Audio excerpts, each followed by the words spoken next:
ఎంత మేనిఫెస్టోని ఇచ్చారు. మరి వాళ్ళు వచ్చి ఇంత ఎందుకు ఇచ్చారు అంటే ఇంతమందికి ఇచ్చారంటే మా మా వైసీపీ మేనిఫెస్టో కూడా 5-6 పేజీలు ఉంది కాబట్టి మేము 5-6 పేజీలు ఇవ్వాలి ఫ్యాషన్ కానీ మా లైన్కి వచ్చారు, సంతోషం. మీరు అన్నీ మా కాపీలు కొడతారు కాబట్టి ఇది మా కాపీ కొట్టారు, సంతోషం.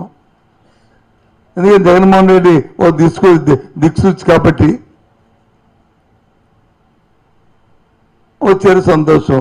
మరి మీ బొమ్మలేవి, మరి మీ బొమ్మలేవి, ఈ బొమ్మలేవి, ఈ 2 బొమ్మలు, మరి 4 బొమ్మలేవి అంటే ఈ 4 బొమ్మలు ఉన్న మోడీ గారు, దీన్ని అనుకుని మోడీ గారు ఫోటో లేదు, ఇప్పుడు ఓకే.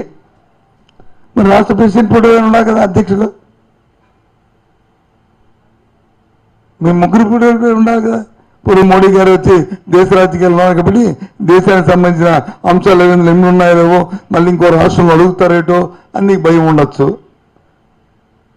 ఏదో ఒక కారణం ఉండొచ్చు. కనీసం రాష్ట్ర అధ్యక్షుల ఫోటో ఇది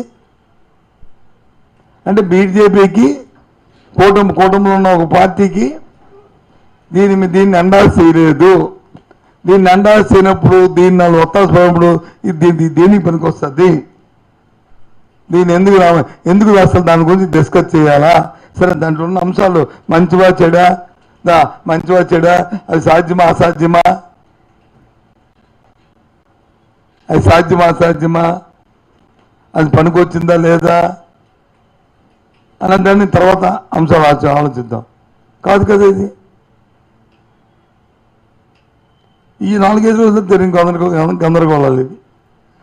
ఒకటి, ఏదైతే సమగ్ర భూ సర్వే జరుగుతూ తర్వాత వచ్చిన ల్యాండ్ టైటిలింగ్ యాక్ట్ ఏదైతే వస్తుందో జాతీయ స్థాయిలో ఒక విధానాన్ని, ఒక టైటిలింగ్ యాక్ట్ మార్చి పకడ్బందీగా రావాలని ఏదైతే నిర్ణయించారో ఆ నిర్ణయాల్లో భాగంగా మన ఆంధ్ర రాష్ట్రం కూడా మిగతా రాష్ట్రాలతో పాటు మనం కూడా తయారు చేసి ఒక ముసాయిదా ఇచ్చిన డ్రాఫ్ట్ కాపీని దానికి తుది మెరుగులు దిద్ది మన ప్రజలకి, మన మనోభావాలకి, మనకి అందరికీ ఉండేటట్లు